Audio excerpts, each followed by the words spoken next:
कहानी शुरू होती है और हम देखते हैं बोसड़ा सा को, जो कि शहर का सबसे बड़ा फेकूचंद होता है। मतलब वो झूठ बोलने में सबका बाप होता है। वो बताता है कि मैंने बहुत बड़ी बड़ी रॉबरीज को रोका है क्योंकि मैं FBI का एक खुफिया एजेंट हूँ और किसी भी चोर लुटेरे की गांड में इतना दम नहीं कि वो मेरी झांट का एक बाल भी उखाड़ सके। फिर वो बताता है कि आज रात को मैं बिल्कुल भी फ्री नहीं हूँ क्योंकि आज मेरी एक लड़की के साथ डेट है, जिसके बाद मैं उसे अपने प्राइवेट प्लेन में बैठाकर स्पेन ले जाऊंगा और फिर उसके साथ घचाघच करके उसे वापस US छोड़ दूंगा। फिर वो अपनी कुछ टॉप सीक्रेट बातें बताने लगता है, लेकिन तभी हम देखते हैं कि वो बावली गांड ये सभी बातें कुत्तों को बता रहा था। मतलब वो कोई खुफिया एजेंट नहीं बल्कि कुत्तों की शॉप पर काम करने वाला एक चूतिया होता है। तभी वहां पर उसका बॉस आ जाता है और उसकी गांड पर लात मारकर उसे बाहर फेंकता है। कहता है कि भोसड़ी के यहाँ पर वापस मत आ जाइयो, नहीं तो तेरी गांड में झाड़ू डालकर तुझे मोर बना दूंगा। इसके बाद भोसड़ा सा वहां से चला जाता है और कुछ बच्चों के पास जाकर फिर से लंबी लंबी फेंकना शुरू कर देता है। कहता है कि मैं एक बहुत ही बड़ा बिजनेस शुरू करने वाला हूँ और जल्दी ही मैं इतना अमीर हो जाऊंगा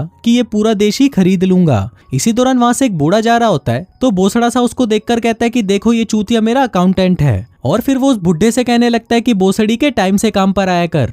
अब ऐसे ही बकचोदिया करते करते वो एक कैफे में जाता है और वहां खड़ी वेट्रेस से भी बकचोदिया करना शुरू कर देता है। कहता है कि तुम्हारे बब्बे इतने भी बड़े नहीं है जितना मैंने सोचा था। मेरी गर्लफ्रेंड मियां खलीफा के तो बब्बे बहुत बड़े बड़े हैं और मुझे लगता है कि शायद तुम्हारी झांटों पर भी बालों का जंगल लगा होगा, लेकिन मेरी वाली तो अपनी झांटें पूरी साफ करके आती है। तभी वो लड़की उसकी तरफ देखने लगती है और उसे कहती है कि अबे लवड़े अपना काम कर, जिस पर बोसड़ा सा उसे कहता है कि चलो ठीक है तुम मेरा मुंह में ले सकती हो। जिसके बाद वो वहां से निकलकर एक पेट्रोल पंप वाले के पास चला जाता है और फिर उसके साथ भी बकचोदिया करना शुरू कर देता है। लेकिन इसी दौरान वहां पर एक बहुत ही खूबसूरत लड़की आती है जिसका नाम होता है चूची चवन्नी, जो कि एक बहुत ही अमीर बाप की बिगड़ी हुई औलाद होती है। अब जैसे ही बोसड़ा सा की नजर चूची चवन्नी पर पड़ती है तो उसका हथियार खड़ा हो जाता है और फिर वो उसके सामने स्टाइल मारने लगता है। उधर चूची चवन्नी भी उसे पूरी लाइन दे रही होती है, लेकिन तभी वहां पर बोसड़ा सा का बाप आ जाता है और उसे कहता है कि बोसड़ी के तू यहाँ क्या कर रहा है? मुझे अभी अभी फोन आया है कि तुझे तेरी जॉब से लात मारकर निकाल दिया गया है। बोसड़ा सा कहता है कि नहीं, आपको किसने कहा?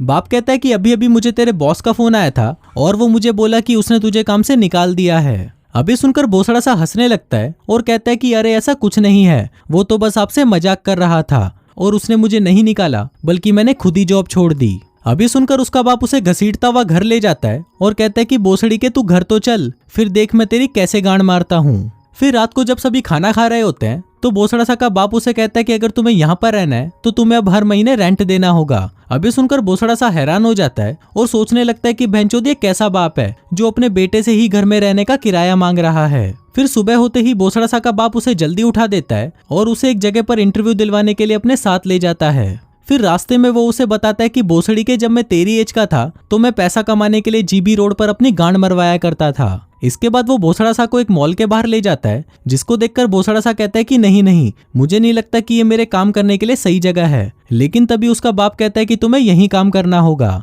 इस पर बोसड़ा सा कहता है कि चलो मान लो अगर मुझे यहाँ पर जॉब नहीं मिली तो मेरे साथ क्या होगा। इस पर उसका बाप कहता है कि अगर तुम्हें यहाँ पर जॉब नहीं मिली तो मैं तुम्हें एक चटाई और तेल की शीशी देकर दिल्ली भेज दूंगा। अभी सुनते ही बोसड़ा सा की गांड फट जाती है और वो फटाफट इंटरव्यू देने के लिए अंदर चला जाता है। फिर वहां जाकर जब वो जॉब के लिए इंटरव्यू दे रहा होता है तो उसका बॉस उससे काफी अच्छे से बात करता है। वो कहता है कि आप जैसे आदमी को जॉब पर रखने से मेरी मॉल की वैल्यू बहुत ज्यादा बढ़ जाएगी और मैं तो बहुत खुश हूँ कि आपने इतनी सारी कंपनीज को छोड़कर हमारे मॉल में काम करने का सोचा। फिर वो उसे कहता है कि हम आपको $50,000 एक साल के देंगे, जिसके साथ ही आपको सारे बेनिफिट्स भी दिए जाएंगे, जैसे कि medical, travelling, pension, car allowance और साथ ही रात को बजाने के लिए एक लड़की भी। और यही हमारा आपके लिए सबसे बेस्ट और फाइनल ऑफर है। अभी सुनकर बोसड़ा सा भी जोश में आ जाता है और वो कहता है कि सर वो सब तो ठीक है, लेकिन मैं इतने कम में काम नहीं कर पाऊंगा। मुझे $1,00,000 एक साल के चाहिए और सारे बेनिफिट्स के साथ साथ मुझे रात को बजाने के लिए 2 लड़कियां चाहिए। अभी सुनकर उसका बॉस थोड़ी देर कुछ सोचने लगता है और फिर वो उसे $1,00,000 पर ईयर देने के लिए मान जाता है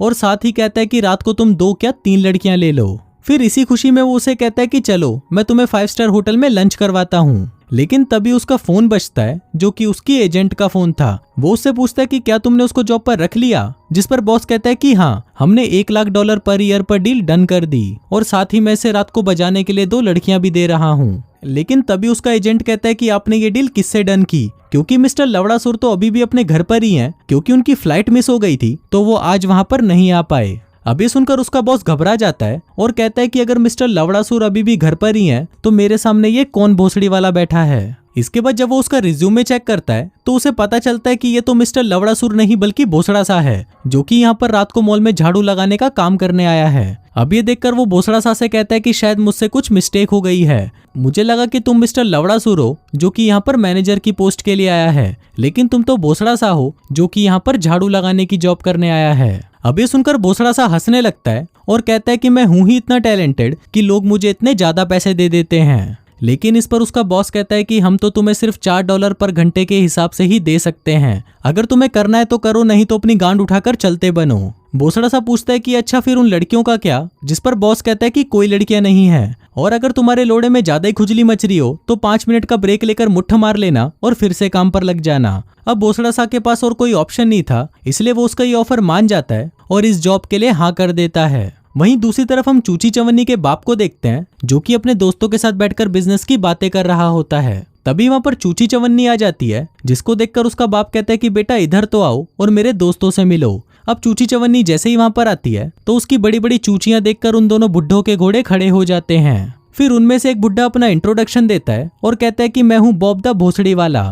अब चूची चवन्नी उसको देखकर हंसने लगती है और फिर उसके पास जाकर उसको चूसना शुरू कर देती है। फिर वो दूसरे बुड्ढे के पास जाती है, जिसको देखकर उसे लगता है कि शायद वो उसे भी चूसेगी, लेकिन वो उसे सिर्फ हाथ मिलाती है और फिर वो उन दोनों को बाय बोलकर वहां से चली जाती है। वहीं हम उसके बाप को देखते हैं जो ये देखकर शॉक्ड था कि उसकी बेटी ने अभी ये क्या किया। फिर रात को जब चूची चवन्नी सोने जाती है तभी वहां पर उसका बाप आता है और उसे कहता है कि अगर आज के बाद तुमने ये सब फिर से किया तो मैं तुम्हारी जान ले लूंगा। इसके बाद हम देखते हैं दो चूतिए चोर चंगू मंगू को, जो कि एक कार के पास जाते हैं जिसमें दबाकर गचागच कार्यक्रम चल रहा था। जिसके बाद वो उन दोनों को कार से बाहर निकालते हैं और उनकी कार लेकर वहां से भाग जाते हैं। फिर अगली सुबह हम देखते हैं भोसड़ा सा को, जिसका काम पर आज पहला दिन था। वो एक लंबी लिमोजिन मंगवाता है ताकि लोगों को लगे कि वो एक बिजनेस मीटिंग के लिए जा रहा है। फिर जाते वक्त वो रास्ते में बच्चों से कहता है कि मैं कुछ दिनों के लिए पेरिस जा रहा हूँ, जहाँ पर मेरी प्राइम मिनिस्टर के साथ एक मीटिंग है, जिसके बाद मैं वहां से इंडिया जाऊंगा, जहाँ पर मुझे सलमान भाई के साथ हिरण के शिकार पर जाना है। वहीं मॉल के अंदर हम चूची चवन्नी को देखते हैं जो कि वहां पर रखे महंगे महंगे आइटम्स को देख रही होती है, लेकिन इतना पैसा होने के बाद भी वो उन्हें खरीदती नहीं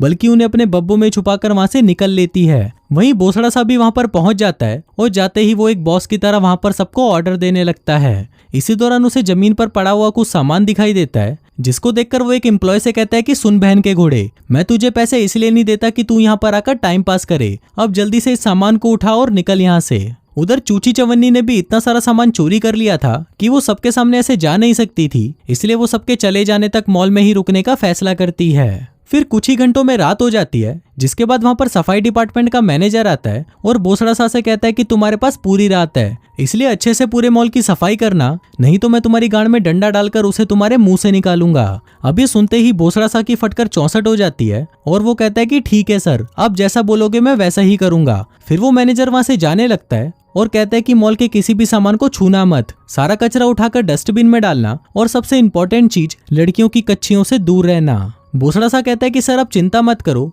हम दोनों मिलकर सब कुछ अच्छे से साफ कर देंगे। इस पर मैनेजर कहता है कि हम दोनों नहीं, मैं तो अपने घर जा रहा हूँ, जहाँ पर मैं अपनी बीबी के साथ दबाकर गचागच करूंगा। अब ये सुनकर भोसड़ा सा कहता है कि नहीं नहीं, मैं यहाँ पर अकेला नहीं रहने वाला, लेकिन मैनेजर उसकी एक नहीं सुनता और वो उसे वहीं लॉक करके वहां से चला जाता है। कहता है कि अब ये दरवाजा सुबह 7 बजे ही खुलेगा। अब भोसड़ा सा वहां पर खड़े खड़े चिल्लाता रहता है, लेकिन मैनेजर उसे इग्नोर करके वहां से चला जाता है। अब भोसड़ा सा के पास दूसरा कोई ऑप्शन नहीं था, इसलिए वो झाड़ू उठाता है और चुपचाप अपने काम पर लग जाता है। लेकिन हम देखते हैं कि उस चूतिया को तो सफाई करनी भी नहीं आती, इसलिए वो सफाई के दौरान सारे सामान को उल्टा सीधा कर देता है। अब भोसड़ा सा जैसे तैसे करके अपने काम को पूरा कर ही लेता है, जिसके बाद वो देखता है कि उसकी शिफ्ट खत्म होने में अभी 10 घंटे और पड़े हैं। अब 10 घंटों तक उसके पास करने के लिए कुछ भी नहीं था, इसलिए वो टाइम पास करने के लिए वहां पर रखे हुए सामानों को छेड़ने लग जाता है। लेकिन कुछ देर बाद वो इससे भी बोर हो जाता है, तो वो अपना मन बहलाने के लिए अपने बाप को फोन लगा देता है। लेकिन वहीं उसका बाप आज बहुत दिनों बाद उसकी माँ के साथ गचागच करने वाला था, इसलिए वो भोसड़ा सा से कहता है कि भोसड़ी के जल्दी से फोन रख और सुबह से पहले वापस फोन मत करियो। अब भोसड़ा सा वहां पर बैठा बैठा बहुत ज्यादा बोर और परेशान हो चुका था, इसलिए वो फिर से बकचोदियां मचाना शुरू कर देता है। फिर ऐसे ही जब वो कच्छा पहनकर वहां पर भटक रहा होता है, तभी उसकी नजर वहां पर चूची चवन्नी पर पड़ती है। अब उसे देखकर पहले तो उसे लगता है कि शायद उसने कोई ख्वाब देखा है, लेकिन जब वो उसे फिर से देखता है तो वो शॉक्ड हो जाता है कि ये यहाँ पर क्या कर रही है। फिर वो उससे पूछता है कि तुम यहाँ पर क्या कर रही हो, जिस पर वो बताती है कि मैं यहाँ पर शॉपिंग करने आई थी और शॉपिंग करते करते मैं सो गई। बोसड़ा सा कहता है कि ऐसा हो ही नहीं सकता, कोई भी इंसान शॉपिंग करते हुए कैसे सो सकता है। अब चूची चवन्नी के पास भी और कोई बहाना नहीं बचा था, इसलिए वो उसे सच बता देती है कि मैं यहाँ पर सामान चुराने आई थी और सिक्योरिटी से बचने के लिए मैं यहीं पर ही छुप गई थी। इस पर बोसड़ा सा कहता है कि तुम्हें चोरी करने की क्या जरूरत है, तुम्हारा बाप तो वैसे भी करोड़पति है। चूची चवन्नी बताती है कि मैं चोरी जरूरत के लिए नहीं करती, बल्कि चोरी करना तो मेरी हॉबी है। वहीं दूसरी तरफ हम चूची चवन्नी के बाप को देखते हैं, जो कि एक पुलिस वाले के साथ मिलकर चूची चवन्नी को ढूंढ रहा होता है, क्योंकि वो उसे बिना बताए सुबह से ही लापता थी। उधर बोसड़ा सा और चूची चवन्नी साथ में डिनर करते हैं, जहाँ पर बोसड़ा सा उसे बताता है कि मैं पहले एनिमल शेल्टर में काम करता था, लेकिन वहां से मुझे गांड पर लात मारकर निकाल दिया, जिसके बाद मैं यहाँ पर झाड़ू लगाने की नौकरी करता हूँ। फिर वो उसे बताता है कि हम दोनों बचपन में एक ही स्कूल में पढ़ा करते थे, तुम हमेशा से ही मेरी क्रश थी और हर रात मैं तुम्हारे बारे में सोचकर मुट्ठ मारा करता था। अब ये सुनकर चूची चवन्नी खुश हो जाती है और मुस्कुराने लगती है। इसके बाद बोसड़ा सा उसके सामने भी लंबी लंबी फेंकना शुरू कर देता है, लेकिन तभी चूची चवन्नी उसे कहती है कि तुम तो शहर के सबसे बड़े झूठे आदमी हो ना।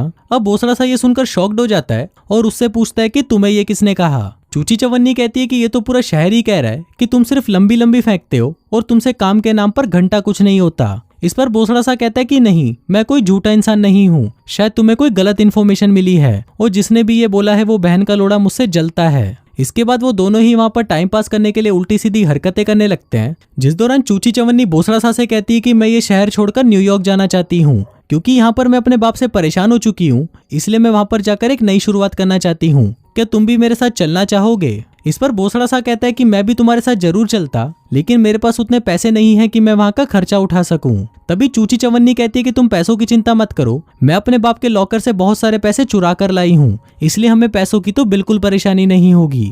जिसके बाद वो उसे अपने पैसे दिखाती है, जो कि पूरे $52,000 थे। फिर चूची चवन्नी उसे कहती है कि तुम भी अपने बाप से परेशान हो और मैं भी अपने बाप से परेशान हूँ, क्यों ना हम दोनों साथ में न्यूयॉर्क जाएं और एक नई शुरुआत करें। अब बोसड़ा सा भी इन परेशानियों से छुट्टी लेकर कुछ टाइम एंजॉय करना चाहता था, इसलिए वो भी उसके साथ चलने के लिए हाँ कर देता है। अब इसी खुशी में वो दोनों साथ में डांस करते हैं, जिस दौरान वो दोनों एक दूसरे के करीब आ जाते हैं और एक दूसरे को चूसने लगते हैं। लेकिन तभी वहाँ पर चूची चवन्नी का बाप और वो पुलिस वाला उसे ढूंढते हुए पहुंच जाते हैं। फिर वो पुलिस वाला बोसड़ा सा से पूछता है कि क्या तुमने चूची चवन्नी को कहीं पर देखा है, जिस पर बोसड़ा सा उसे मना कर देता है और कहता है कि नहीं सर, मैंने उसे कहीं नहीं देखा, आप उसे लाइब्रेरी में ढूंढो, शायद वो पढ़ते पढ़ते वहीं सो गई होगी। इस पर पुलिस वाला कहता है कि नहीं यार, वो चूची चवन्नी एक नंबर की छिनाल है, जरूर वो किसी के साथ अपना मुंह काला करवा रही होगी। जिसके बाद वो वहां से चला जाता है। अब उस पुलिस वाले के जाते ही वो दोनों फिर से मौज मस्ती करना शुरू कर देते हैं, लेकिन तभी वहां पर वो दोनों चूतिए चोर चंगू मंगू भी आ जाते हैं, जो कि फिल्म की शुरुआत में एक कार को चुरा कर भागे थे।